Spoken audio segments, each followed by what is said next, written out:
अपनी ताकत दिखाती है इन बूढ़े किसानों पर लाठी चलाकर। इस देश की सरकार एक बुज़दिल सरकार है और वाकई अगर प्रधानमंत्री का 56 इंच का सीना है तो प्रधानमंत्री मोदी चलाकर दिखाएं पाकिस्तान पे लाठी। इतनी भी मोदी जी की आप चाटुकारिता मत कीजिए, जनता के लिए भी सवाल कभी करिए। हाँ, अरे मोदी जी के अंदर अगर दम है तो जैसे वो अक्षय कुमार को इंटरव्यू दे रहे हैं कि आम काट के खाते हैं या चूस के खाते हैं, तो बता देंगे आम काट के खाया जाता है चूस के। एक बार रवीश कुमार को इंटरव्यू दे दें, फिर बता देंगे कि आम कैसे कटता है या कैसे चूसता है। बताओ मोदी जी, जो 5 तारीख की महापंचायत की तैयारियां बड़ी जोर से चल रही हैं, वहीं प्रशासन कह रहा है कि किसान खुद जिम्मेदार हैं जो भी यहाँ व्यवस्था है। देखिए, मैं कहना चाहूंगा कि स्वर्ग से अटल जी करें पुकार, यूपी में अब की बार योगी जी जाएं हार। समझ रहे हैं आप? और ये जो महापंचायत है, ये एक ऐतिहासिक महापंचायत है देश के इतिहास में, जिसमें पूरे भारतवर्ष का किसान एकत्रित होगा। और इस महापंचायत का उद्देश्य देश के किसान को अपनी पावर, अपनी एकता, अपनी अनेकता दिखाने का ये सबसे बड़ा मंच और प्लेटफॉर्म है। और इसके माध्यम से देश के अंदर तमाम लोगों तक एक मैसेज, एक संदेश क्रिएट करना। सरकार की तरह नहीं कि सरकार की औकात तो नहीं है पाकिस्तानियों पे डंडे चलाने की, सरकार की औकात नहीं है चाइना वालों पे डंडे चलाने की, और हमारे देश की सरकार हिंदुस्तान के लोगों पर लाठी चलवा रही है। और इसमें सरकार अपना वर्चस्व समझती है, अपनी ताकत दिखाती है इन बूढ़े किसानों पर लाठी चलाकर। इस देश की सरकार एक बुज़दिल सरकार है और वाकई अगर प्रधानमंत्री का 56 इंच का सीना है तो प्रधानमंत्री मोदी चलाकर दिखाएं पाकिस्तान पे लाठी। बताइए, इस देश की सरकार में, इस देश के कानून में बताइए पीटा गया हूं किसी बलात्कारी को लाठी और डंडे से? कुलदीप सिंह सेंगर ने पीड़िता के पूरे परिवार को ट्रक से कुचलवा के मरवाया, एक बेटी के साथ बलात्कार करा, या कुलदीप सिंह सेंगर को इस देश के लोगों ने सड़क पे पीट के मारा, लाठी से मारा? आप किसान पे और लाठी डंडे चलाकर आप अपनी बहादुरी का परिचय दिखाना चाहते हैं। मोदी, हरियाणा के सीएम मनोहर लाल खट्टर जी, अरे खटारा जी, जिन्होंने कल कहा हाँ, प्रेस कॉन्फ्रेंस में कि जो करनाल में घटना हुई, हाँ, उसके लिए पंजाब के सीएम कैप्टन अमरिंदर सिंह जिम्मेदार हैं। हाँ, आप तो भजिया तल्ले हो ना खाली बैठे बैठे। आप एक बात बताइए, बेरोजगारी महंगाई हो जाए तो उसके लिए नेहरू ने झंडा लहराया, वो जिम्मेदार है, ठीक है जी। आप एक बात बताइए, किसान बाग हरियाणा में पिटे, पहली बार में कौन जिम्मेदार था?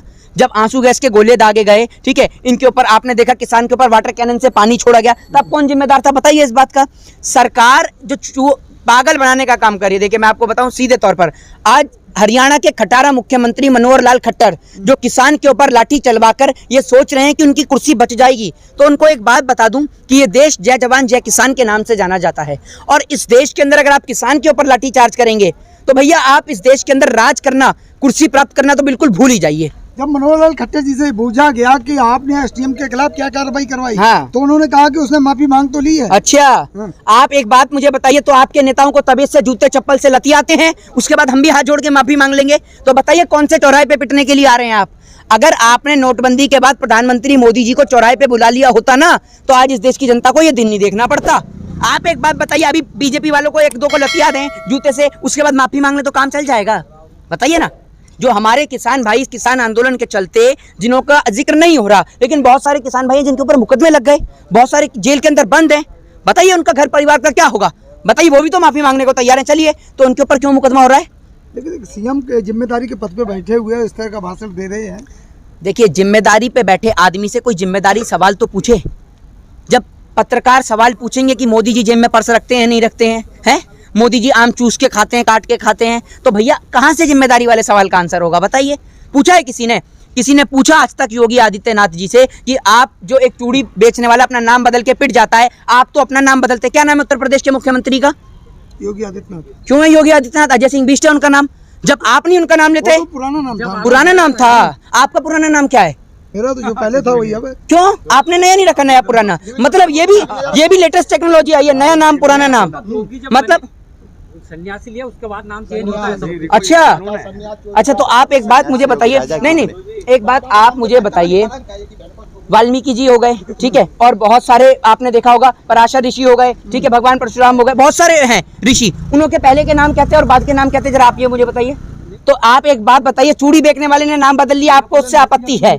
सीएम पूरे प्रदेश का नाम बदल ले, उससे कोई आपत्ति नहीं, अपना भी नाम बदल ले, और संसद में खड़े होकर सभापति महोदय मेरे ऊपर मुकदमे लग रहे हैं, वहां रोके दिखा दें, हैं?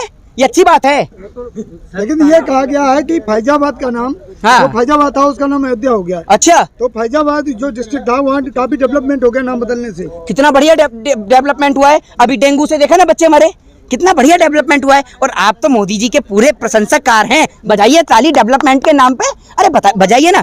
बहन बेटियों की इज्जत आबरू लुट रही है, लोग घर से बेघर हो रहे हैं, युवाओं को रोजगार नहीं मिला। ताली तो बजा दीजिए, आप तो बहुत सारे लोग हैं। आप तो मोदी जी के प्रश्न कह रहे हैं, बताइए ना। अरे भैया, इतनी भी मोदी जी की आप चाटुकारिता मत कीजिए, जनता के लिए भी सवाल कभी करिए। हाँ, स्ट्राइक। अब सुनिए, जब हमारे देश के जवान वीर गति को प्राप्त हो रहे थे, मोदी जी वहां डिस्कवरी की शूटिंग में व्यस्त थे। ठीक है, अगर यहाँ इनसे बात करो ऑक्सीजन को लेकर, बेड को लेकर, सिलेंडर और वेंटिलेटर को लेकर, तो आ जाएंगे मन की बात लेकर। समझ रहे हैं? लोगों को कोरोना के काल में ऑक्सीजन के सिलेंडर की जरूरत थी, मोदी जी के मन की बात की कोई जरूरत नहीं थी, लेकिन मन की बात सुना रहे हैं। अरे आपकी मन की बात सुन के हम क्या करेंगे?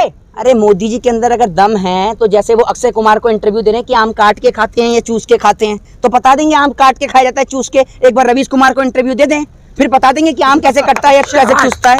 बताओ ना, क्योंकि मोदी जी को तो एक दिन पहले इंटरव्यू होता है, लाइव इंटरव्यू दें। जैसे आ जाते हैं ना भाइयों बहनों मित्रों, एक बार भाइयों बहनों और मित्रों के सामने आए, मित्रों तो जूता खोल के रखे हुए हैं एकदम, समझ रहे हैं? और मेरा जूता भी मित्रों के नाम से ढीला हो जाता है, पता नहीं क्यों। हाँ, ये तो तालिबानी। ये आप एक बात मुझे बताइए, मोदी जी पीठ पीछे खूब पाकिस्तान को भाइयों बहनों घर में घुस के मारेंगे, ये मेरा 56 इंच का सीना है, और उसके बाद वो 56 इंच के सीने को बिल्कुल फुस करके वहाँ पहुँच जाएंगे बिरयानी खाने के लिए। ठीक है, चाइना को गाली देंगे, उसके बाद वहीं साहब बन के झूलों ने वहाँ झूला झूलेंगे। ये आपको बताऊं, जनता को लड़ाने का काम करते हैं, जनता को मरवाने का काम करते हैं। अगर मोदी जी, योगी जी अगर इतने इनके बेहतर रिलेशन है, तो अगर मोदी जी वहाँ बिरयानी भी खाने जा रहे हैं, तो 2 दिन मोदी जी को पाकिस्तान बॉर्डर पर खड़ा कर दिया जाए ना। जब बिरयानी खा रहे हैं तो इनके कहने से कोई सीज फायर का उल्लंघन ही नहीं होगा। देखिए, मैं आपको एक बात बताऊं कि प्री प्लान था, ये इस बात के लिए कुछ नहीं। हमारे को इस बात से मतलब है कि सरकार ने या किसी ने भी किसानों पर लाठी क्यों भाजी। और एक बात बताइए, जो लीगल राइट होता है वो क्या होता है? लीगल राइट ये होता है कि आप कमर से नीचे लाठी चलाइए। आप जहां मर्जी मारे, अधिकारियों का बयान आ रहा है सर फोड़ दो, तुम्हारे बाप का राज है, सर फोड़ोगे हैं? एक बात बताओ, जिस किसान को तुम लाठी और डंडे से मार रहे हो ना, वही तुम्हारा पेट भरने वाला किसान है। और ये लोगों की सहानुभूति के लिए एसडीएम डीएम को सस्पेंड कर दिया जाता है, उसके बाद फिर आ जाता है वो तो ड्यूटी पे। क्या होता है? कुछ होता है क्या? इस देश के अंदर मरती है आम जनता। वो जो हमारा किसान भाई शहीद हुआ है ना, वहां पर लाठी के चार्ज के दौरान खून बह रहा था किसानों के ऊपर से। ये सरकार कैसी सरकार है जिसकी औकात नहीं है दूसरे देशों से लड़ने की, वो हिंदुस्तानियों पे लाठी और डंडे भाज रही है। ये क्या इस देश के लोकतंत्र में आपको जायज लगता है? देखिए, सरकार पे फर्क पड़वाने से हमें कोई फायदा नहीं है, हमारा फर्क है जनता के ऊपर। जनता को समझ में आना चाहिए कि ये किसान जो 9 महीने से ज्यादा बॉर्डरों पे बैठा है, अब समय है इसका घर जाने का। और ये समय जब आएगा जब इस देश की जनता एकजुट होकर इस किसान के कंधे पे अपना हाथ रख के कहेगी कि हम आपके साथ खड़े हैं। इसकी लड़ाई सरकार से नहीं है, क्योंकि इनको पता है कि कुर्सी पे कोई ना कोई दीमक जरूर आके बैठेगी।